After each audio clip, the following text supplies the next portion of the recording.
Skylark group presents visionaries of Haryana, सिर्फ news 18 Punjab, Haryana, Himachal पर।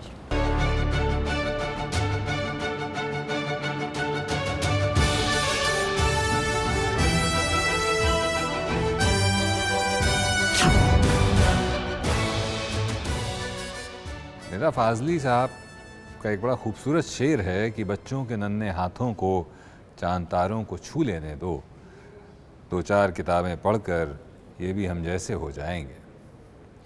लेकिन दो चार किताबें पढ़ना तो बड़ा ज़रूरी है, और ये दो चार किताबें पढ़ने के बाद जब बच्चा बाहर आता है स्कूल से, फिर डिग्री लेता है, तो जो समस्या उसके सामने आती है वो ये नहीं होती कि उसका बचपना, उसका बचपन उसके अंदर ज़िंदा है कि नहीं है। जो समस्या सामने आती है वो ये है कि नौकरी मिलेगी कि नहीं मिलेगी। बेरोज़गारी हिंदुस्तान की एक बहुत बड़ी समस्या है। हमारी सबसे बड़ी स्ट्रेंथ है वो है हमारा युवा, पर युवा बेरोज़गार भी है। आज हमारे साथ डॉक्टर मोहित बंसल हैं, जिनसे हम इस बारे में बात करेंगे और इस समस्या का समाधान क्या है इस बारे में बात करेंगे, चर्चा करेंगे। डॉक्टर मोहित, हमसे बात करने के लिए इस खास पॉडकास्ट में विजनरीज ऑफ पंजाब, बहुत बहुत धन्यवाद। Thank you so much, sir, for calling me on this show, and I'm put my gratitude that you called me on this show. So nice. My pleasure to be here with you. Absolute pleasure to be talking to you. Pleasure, sir. मैं सवालों का सिलसिला शुरू करूंगा, लेकिन सवालों से पहले ह्यूमन स्टोरी जानना बड़ा ज़रूरी है। जी। जिस इंसान के साथ बैठे हैं जी। उसकी कहानी क्या है। जी। तो हमारे दर्शक बहुत उत्सुक होंगे कि वो आदमी जो काउंसलिंग करता है बच्चों की, जी। करियर काउंसलिंग करता है, उसका जीवन कैसा रहा, किन संघर्षों से गुजरे और किसने प्रेरित किया आपको इस दिशा में आने की। मैं बड़ा एक साधारण सा स्टूडेंट रहा हूँ, एक एवरेज स्टूडेंट था, एवरेज मार्क्स, बहुत ज़्यादा कोई एक्सपेक्टेशन नहीं लाइफ से मुझसे, मेरे पेरेंट्स की बहुत ज़्यादा एक्सपेक्टेशन नहीं, और जो हर इंडियन फैमिली में होता है वो मेरे साथ भी हुआ, कंपैरिजन। और सबसे बड़ा कंपैरिजन मेरे बड़े भाई के साथ मेरा हमेशा से चलता रहा कि बड़ा भाई तो 80% मार्क्स लाता है, 90% मार्क्स लाता है, क्लास में टॉप करता है, हर चीज़ में आगे होता है, तुम ऐसे क्यों नहीं हो, तुम कुछ नहीं कर पाओगे लाइफ में, वो जनरली कर जाएगा, आप कुछ नहीं कर पाओगे। इस तरह की सिचुएशन मेरे साथ पूरी लाइफ डिमोटिवेशन के साथ रही। मैं कभी अपने बचपन को याद करता हूँ तो मुझे लगता है मेरा बचपन ज़्यादा अच्छा नहीं था, मेरी जवानी और जो अभी मैं जी रहा हूँ वो ज़्यादा अच्छा है। मैं जिम्मेवारियों में आकर ज़्यादा अच्छा फील कर रहा हूँ। जो जिम्मेवारी नहीं थी तब मैं ऐसा करता था, बर्डन में था, मैं शायद किसी जेल में था। फ़िलहाल लाइफ ऐसे चली, एवरेज स्टूडेंट रहा, 10th हो गई, 12th हो गई, बहुत ज़्यादा पेरेंट्स को एक्सपेक्टेशन नहीं थी, सब सोचते थे ये ठीक ठाक कुछ कर लेगा तो भी बड़ी बात है। फिर 10th क्लास में I wanted to study commerce subject. मुझे लगता था मुझे फिजिक्स, केमिस्ट्री, मैथ में ज़्यादा इंटरेस्ट नहीं है, कॉमर्स सब्जेक्ट लेता हूँ, ठीक रहेगा मेरे लिए। मैंने मार्केट से कॉमर्स की बुक्स भी ले ली। पापा ने बोला ये क्या किया, सारे परिवार में इंजीनियर या डॉक्टर है, तू कहाँ कॉमर्स में आ गया, चल बुक वापस करके आ, फिजिक्स, केमिस्ट्री, मैथ की बुक लेकर आ। मुझे ज़बरदस्ती PCM दिलाया गया। मेरा कोई इंटरेस्ट नहीं था फिजिक्स पढ़ने में, केमिस्ट्री पढ़ने में। लिटरली 2 साल मैंने ज़बरदस्ती फिजिक्स, केमिस्ट्री, मैथ पढ़ा, जैसे तैसे करके ठीक ठाक मार्क्स से पास भी हो गया। पता था कि ठीक है पास तो ही जाऊँगा, कर लूँगा। फिर उसके बाद बात आई लाइफ के दूसरे सबसे इम्पोर्टेंट स्टेप की, that is choosing a college और course for yourself after 12th में मेरे को ऐसा लग रहा था कि मुझे इंजीनियर तो नहीं बनना, मुझे दोबारा से फिजिक्स, केमिस्ट्री, मैथ नहीं पढ़ना। I want to be a architect. तो मैंने JEE का फॉर्म आता था, उस टाइम पर नाम होता था उसका AIEEE का एग्ज़ाम होता था। उसमें 2 ऑप्शन होती थी, या तो आर्किटेक्चर या फिर इंजीनियरिंग। तो मेरा मन हमेशा आर्किटेक्चर को था और मैंने फर्स्ट क्लिक करा फटाफट से आर्किटेक्चर, उस पूरा फॉर्म को फिल कर दिया, पापा से साइन कराने के लिए। पापा बोले आर्किटेक्चर, ये क्या किया, परिवार में तुझे पहले भी बताया था सारे इंजीनियर है, तू कैसे आर्किटेक्ट बनेगा, तू भी इंजीनियर बनेगा। ज़बरदस्ती मुझे इंजीनियरिंग में एडमिशन दिलाया गया, जैसे तैसे करके मैंने इंजीनियरिंग भी पास कर ली। बट मेरा इंजीनियरिंग में कोई जॉब करने का कोई पैशन नहीं था, कोई मन नहीं था। जैसे जैसे मुझे ये था कि जॉब करनी है, 2 महीने के लिए ज़बरदस्ती किसी जॉब में चला भी गया, मेरा वहाँ मन नहीं लगा, वापस आया। मुझे अच्छी से सोनीपत में ही मुझे अच्छे से कॉलेज में, रेपुटेड कॉलेज में मुझे टीचिंग की जॉब मिल गई। मुझे लगा सोनीपत में हूँ, अपने घर में ही हूँ, अच्छी सैलरी मिल रही है, चलो यहीं से करियर स्टार्ट करते हैं। मुझे इंडस्ट्री में नहीं जाना था। Then I started my journey in teaching, education sector में मैंने किया, पढ़ाने का काम शुरू किया। लोगों को मेरा पढ़ाने का तरीका थोड़ा थोड़ा अच्छा लगने लगा, लोगों से तारीफ़ मिलनी शुरू हुई। नॉर्मल क्लास, पहले मैं लेक्चरर था, लेक्चरर से असिस्टेंट प्रोफेसर हुआ। असिस्टेंट प्रोफेसर में जब मेरी दूसरी तीसरी जॉब थी, तब मेरे एम्प्लॉयर ने मेरी कम्युनिकेशन स्किल्स देखकर, मेरा कॉन्फिडेंस देखकर मुझे एक चांस दिया, why don't you join the marketing and admission team of our college, आप इस फील्ड में आप अच्छा कर सकते हैं। और मेरे अंदर एक अच्छी बात ये थी कि मैं कभी भी किसी चीज़ को मना नहीं करता था। सामने से कोई भी चांस मिला, I will accept that chance. तो मेरे लिए वो चांस होता था और मेरे लिए अपॉर्चुनिटी होती थी। तो उस दिन से मेरी लाइफ चेंज हुई। उस दिन से मैं एजुकेशन से एडमिनिस्ट्रेशन में आया, और एडमिनिस्ट्रेशन में आकर धीरे धीरे चीज़ें बदली। मैंने स्कूल्स में जाकर प्रेजेंटेशंस देना स्टार्ट किया। जो लोग मुझे सुनते थे, मैंने ये नोट किया कि अगर मैं 1 घंटा भी बोल रहा हूँ तो 1 घंटा वो मुझे ना लेफ़्ट देख रहे हैं ना राइट देख रहे हैं, वो सिर्फ मेरी बात सुन रहे हैं। And at the last of the presentation, principal and the teachers are saying, sir you are doing a great job, वाह। आप जो कर रहे हैं वो अच्छा कर रहे हैं, कीप डूइंग दैट। इस तरह के कॉम्प्लीमेंट्स मिलने स्टार्ट हुए। फिर एक ऐसा टाइम आया कि जब मुझे मौका मिला मेरे एम्प्लॉयर के लिए यूट्यूब चैनल स्टार्ट करने का। That was a great moment for me. A person advised me कि that you should start, you are a marketing manager of this college, you should start a YouTube channel. ये बात है 2016-17 की। उस time पर YouTube बहुत important नहीं, बहुत ज़्यादा मतलब यूज़ टू नहीं होते थे लोग, इंटरनेट नहीं होते थे मोबाइल में, वीडियोस देखना इतना कॉमन नहीं होता था। That times I started the videos, that time I manage the video of my employer, that is Gateway Education. I am associated with Gateway Education now. और गेटवे के लिए मैंने कुछ वीडियोस बनवाई जिसमें मैं नहीं था, I just given the idea कि ऐसे ऐसे शूट करना है। और उस यूट्यूब चैनल की वीडियोस पर बहुत ज़्यादा रिस्पॉन्स नहीं आया। Then one person suggested me, जैसे यहाँ भी मीडिया शूट टीम है, उन्होंने सजेस्ट किया कि सर जब तक आप पब्लिक के मतलब का कुछ नहीं बनाएंगे, स्टूडेंट के मतलब का कुछ नहीं बनाएंगे, तब तक चैनल पर मज़ा नहीं आएगा, तो कोई चैनल को देखेगा नहीं। And then he suggested me कि आप जो भी स्कूल्स में जाकर बोलते हैं, मैंने सुना आप अच्छा बोलते हैं, उन्होंने भी कहीं से सुना था, आप वही बोल दें वीडियो पर, क्या पता रिस्पॉन्स आ जाए। ही सजेस्टेड मी कि शूट अ वीडियो। उसने ही वीडियो शूट की।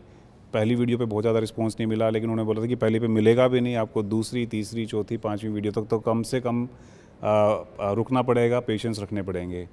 Then I think third video पर मुझे रिस्पॉन्स मिलना स्टार्ट हुआ। ये बात है 2019 की। मैं सुबह उठ के डेली देखता था कितने व्यूज़ आए, और धीरे धीरे देखा तो मैं सर्चेज़ में आने लग गया। एक वीडियो है मेरी, व्हाट आफ्टर बीबीए के बाद क्या क्या करियर ऑप्शंस है। By God grace and by the blessing of all of you, that video has crossed more than 9 lakh views. मेरे लिए एक बड़ा अचीवमेंट है कि अभी वो वीडियो 9 लाख से ज़्यादा व्यूज़ दे चुकी है। बहुत बड़ी बात होती है sir. Yes, that video has more than 1000 comments and more than I should say 15,000 likes.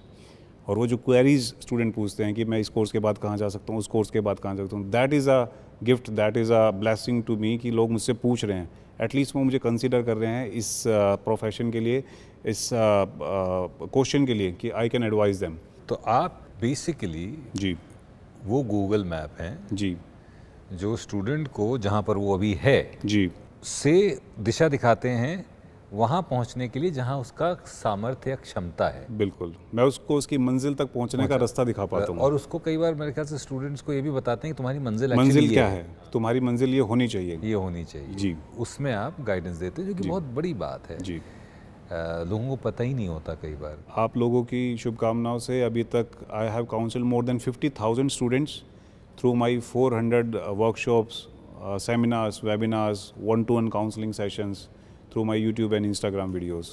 So this is a blessing for me कि इतने सारे लोग मुझे सुन चुके हैं, बहुत सारे लोग अभी भी एडवाइस लेते हैं, और मेरा एक्सपीरियंस बढ़ता जा रहा है, सीख रहा हूँ अभी भी और सिखा भी रहा हूँ। This is doctor Mohit Bansal and this is phenomenal, this is fantastic also. अब आते हैं उस काम की तरफ, उस बात की तरफ जहाँ से हम शुरू करना चाहते थे। देश में बेरोज़गारी एक समस्या है। जी। बेरोज़गारी से ज़्यादा समस्या ये है कि वो रोज़गार जो लोग चाहते हैं वो नहीं मिल रहा है। तो ऐसा क्यों है? क्या इसके पीछे कारण है कि एक्सपेक्टेशंस अनरियलिस्टिक हैं, या जो हमारा युवा कॉलेज से स्कूल पढ़ के निकल रहा है उसके अंदर कोई कमी है, और क्या स्किल्स की कमी? 3 reasons are there. You already told me. One is unrealistic expectation. Second is lack of skills. And third is student is not employable. Skills वहाँ नहीं है और वो employable नहीं है. That is same thing. Same thing. हाँ। तो ये दो सबसे बड़ी प्रॉब्लम है कि पहला तो उसके पास स्किल्स नहीं है, दूसरी उसकी जो एक्सपेक्टेशन है वो अनरियलिस्टिक है। फॉर एग्जांपल, आज के टाइम पर एक नॉर्मल बीटेक कंप्यूटर साइंस के स्टूडेंट को, एस्पिरेंट को लगता है कि 4 साल के बाद अचानक से चमत्कार होगा, एक कंपनी आएगी, वो मुझे लाखों का पैकेज ऑफर करेगी, मुझे वहाँ पर जाकर वाइट कॉलर एसी ऑफिस में काम करना है, मुझे लैपटॉप मिलेगा शानदार सा, मैकबुक या एप्पल जो भी होता है वो मिलेगा, बर्गर और पिज़्ज़ा मेरे आसपास घूमते रहेंगे, कोल्ड ड्रिंक, मैं कोल्ड ड्रिंक पीते पीते काम करूँगा, and this is my life. This is unrealistic expectation. Her computer science engineer के साथ ऐसा नहीं होता।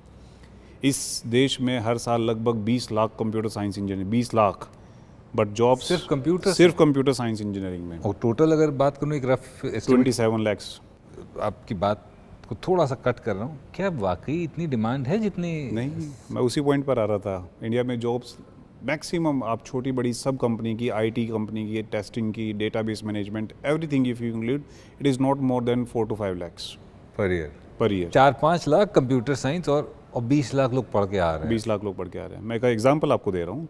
आज से लगभग 10 साल पहले 2015-16 में हर ब्रांच के अंदर इक्वल स्टूडेंट होते थे। लाइक इलेक्ट्रॉनिक्स एंड कम्युनिकेशन में 60 और 120, computer science 120, electrical 120, electronics 120, mechanical engineering 120, इस तरह से 120 का इक्वल रेशियो रहता था और हर कॉलेज से इक्वल ब्रांचेज में इक्वल स्टूडेंट्स निकलते थे। और उस टाइम पर जो अनएम्प्लॉयमेंट थी स्पेशली इंजीनियर्स की, वो भी कम थी।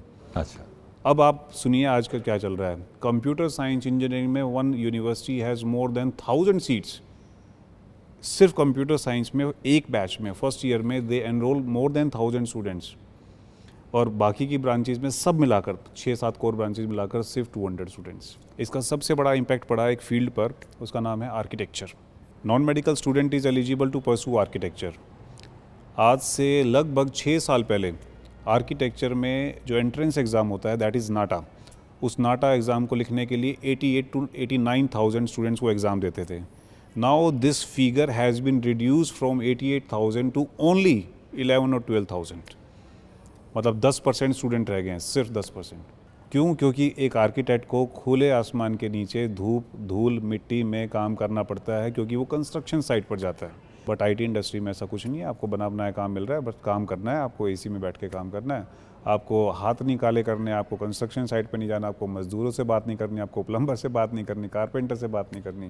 वो बोलना भी नहीं चाहता, वो सिर्फ टक टक टक टक टक टक ये करना चाहता है। बोलना नहीं चाहता, आपने एक बात कही। Yes, communication.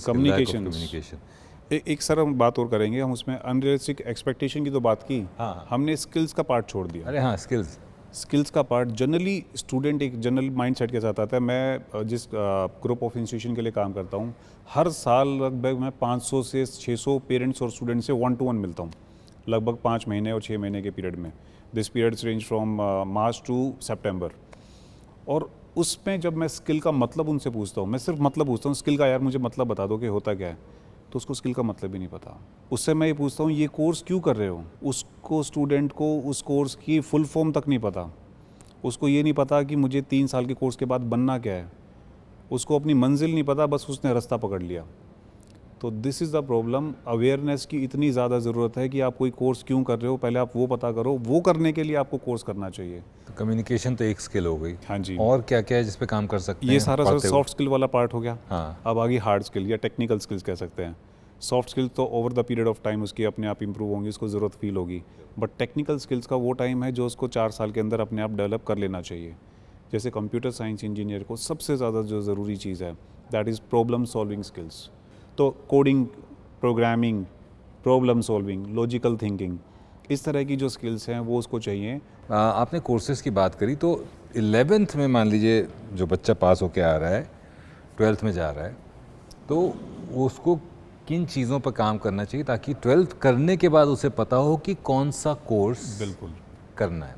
अब सर हमारे इंडियन फैमिलीज़ में डिसीजन कैसे होते हैं, जैसे मैंने अपना भी एग्जांपल बताया कि 10th के बाद ज़बरदस्ती मुझे कॉमर्स से नॉन मेडिकल के सब्जेक्ट दिए गए।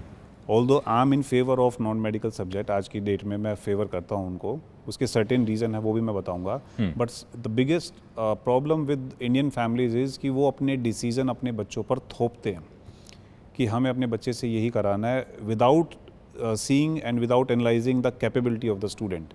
तो मेरी स्पेशली, क्योंकि उस बच्चे की एज तो अभी 15 या 16 साल है, उसको भी समझ नहीं है मुझे क्या करना है क्या नहीं करना, बट उसके पेरेंट की एज लगभग 35 से 40 साल के बीच में है। उनको समझने की ज़रूरत है कि इस बच्चे के ट्रेड्स चेक करें, इसकी सब्जेक्ट इंटरेस्ट क्या है, इसको कौन से सब्जेक्ट पढ़ने में मज़ा आता है, इसको कौन से सब्जेक्ट पढ़ने में कॉम्प्लेक्सिटी फील होती है, this is to be checked. और फिर उस स्टूडेंट की करियर एस्पिरेशन भी देखें साथ साथ कि वो बनना क्या चाहता है, उन सब्जेक्ट इंटरेस्ट को, उन सब्जेक्ट कॉम्प्लेक्सिटी को मैच करें उसके करियर एस्पिरेशन के साथ। तो अगर वो मैच हो रहे हैं तो उस मैचिंग के हिसाब से 11th में जो सब्जेक्ट सेट्स हैं, बेसिकली हमारे 4 सेट रहते हैं, medical, non medical, humanities and commerce, तो वो उसको मैच करके दें। And good thing is that new education policy 2022-20 has given the flexibility कि अगर आपको केमिस्ट्री के साथ इकोनॉमिक्स भी पढ़नी है तो पढ़ लो यार, कोई बात नहीं। सो फ्लैक्सिबिलिटी अब दी है, उस फ्लैक्सिबिलिटी को मेरी रिक्वेस्ट है, मैं इस चैनल के माध्यम से बोलना चाहूँगा कि स्कूल ओनर्स को भी जितनी ज़्यादा फ्लैक्सिबिलिटी है वो फ्लैक्सिबिलिटी देनी चाहिए स्टूडेंट्स को, पेरेंट्स को, और समझाना चाहिए कि इस फ्लैक्सिबिलिटी का बेनिफिट क्या है। और स्टूडेंट को भी NEP 2020 को स्टडी करके उसके अकॉर्डिंग, अपने इंटरेस्ट के अकॉर्डिंग सब्जेक्ट लेने चाहिए। आपने अभी स्कूल्स की बात करी, इंस्टीट्यूशंस की बात करी, तो एक चीज़ है बड़ी मज़ेदार, एकेडमिक सेशन शुरू होने वाला होता है उससे 2-3 महीने पहले से ही feature ad, full page ad आने लगते हैं।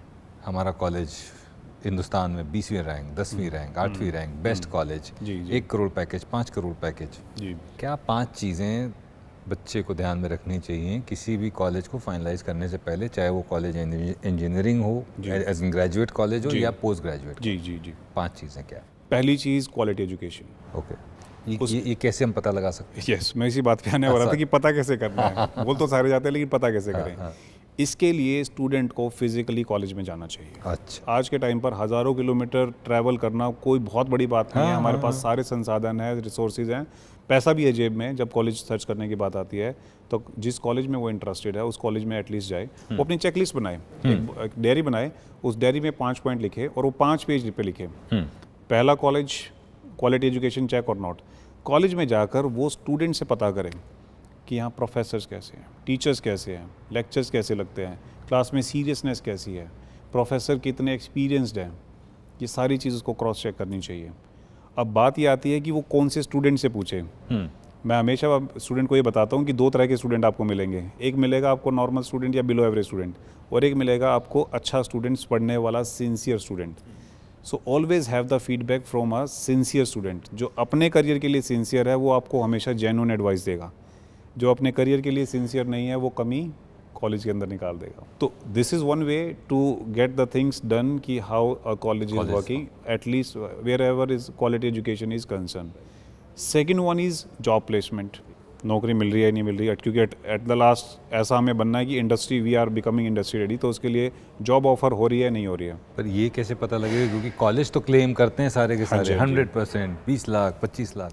इसका पहला फिल्टर है वो घर बैठे बैठे जो 5 कॉलेज उसने सेलेक्ट किए हैं, उन 5 कॉलेज की वेबसाइट पर जाकर जरूर देखे। ऑल्दो वो डेटा गलत भी हो सकता है, ठीक भी हो सकता है, मैनिपुलेटेड भी हो सकता है, लेकिन एटलीस्ट उसको पता चल जाएगा कि मुझे इस कॉलेज में जाना भी चाहिए या नहीं जाना चाहिए, कि अगर उसका रिकॉर्ड अच्छा भी है नहीं है। तो हर कॉलेज अपनी जो अचीवमेंट है वो फ्रंट पेज पर बड़ा बड़ा दिखाता है, जैसे आपने बताया था 45 लाख का पैकेज, 1 करोड़ का पैकेज, वो करोड़ का, तो वो भी अपने वेबसाइट के होम पेज पर जॉब प्लेसमेंट का रिकॉर्ड बड़ा बड़ा डालते हैं। तो एटलीस्ट वहाँ से देखें।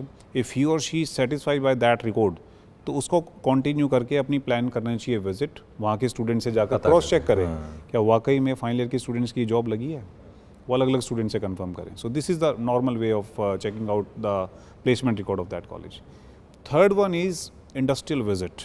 एक कॉलेज की रिस्पॉन्सिबिलिटी है आज के टाइम पर स्टूडेंट को इंडस्ट्री रेडी बनाना, चाहे वो 3 साल का कोर्स करा रहे हैं, 4 साल का या 5 साल का।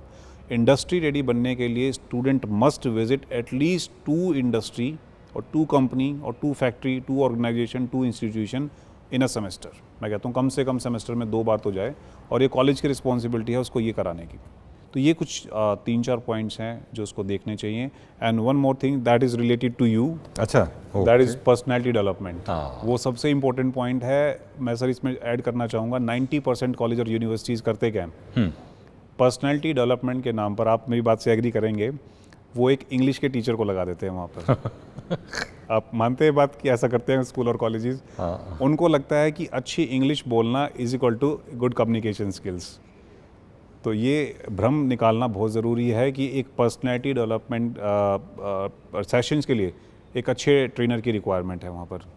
सर, चलते चलते 3 सलाह जी। जो आप स्टूडेंट और पेरेंट्स दोनों को देना चाहेंगे। तो पेरेंट्स से मेरी ख़ास रिक्वेस्ट है कि अपने बच्चों के अंदर जितने भी एथिक्स मॉरल वैल्यूज़ हो सकते हैं वो डालें। उनको सिर्फ मोबाइल के हवाले या टीवी के हवाले ना छोड़ें।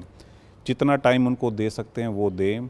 और मैं हमेशा अपने हर पॉडकास्ट में एक बात बोलता हूँ कि there should be a no mobile zone into a house. ये मेरी पेरेंट्स से रिक्वेस्ट है कि please follow this practice and literally 2-3 दिन आपको टफ लगेगा, चौथे दिन आप इसको एंजॉय करेंगे। तो पहला एडवाइस ये पेरेंट्स के लिए। दूसरा पेरेंट्स के लिए एडवाइस है कि अपने बच्चों के ऊपर अपनी मर्जियाँ, अपने सपने थोपे ना। Don't live your life through them. No, yes. अपना जो सपना था वो उनके थ्रू ना जिए। उनको जो करना है वो करने दें, उनको अपनी लाइफ एंजॉय करने दें। और वो जब अपनी लाइफ को एंजॉय करेंगे तो अपने काम को भी एंजॉय करेंगे। और स्टूडेंट्स से मेरी खास रिक्वेस्ट है कि इससे जितना दूर रह सकें रहें। ये आपके नुकसान के लिए नहीं बनाया, ये आपके फ़ायदे के लिए जिन लोगों ने बनाया था। तो अपना फ़ायदा इससे निकालें। आप इसे एंटरटेनमेंट की बजाय इससे कुछ सीखें। स्क्रॉलिंग करने पर टाइम ज़्यादा ना निकालें, क्योंकि इस स्क्रॉलिंग से आपका जो फोकस है वो दिन पे दिन डाउन हो रहा है। आप 30 सेकंड से ज़्यादा एक वीडियो पर नहीं रुकते हैं। So that means you are not focusing on one thing more than 30 seconds. This is very dangerous situation. तो आप इससे जितना दूर रह सकते हैं वो रहें। और जब भी आपको अपना कोई भी बड़ा मिले, चाहे आप उसको जानते या नहीं जानते, एटलीस्ट एक गर्दन हिला दें। आपको आपके बड़े से हमेशा सीखने को मिलेगा। और जब आप इस तरह से गर्दन हिलाते हैं, आप नमस्ते बोल सकते हैं तो बोलिए, राम राम कर सकते हैं तो करिए, नहीं कर सकते तो एटलीस्ट गर्दन हिला दीजिए। That means you are learning from your elders. और सीखना ये ज़िंदगी भर चलते रहने वाली चीज़ है। The learning never stops. Ji.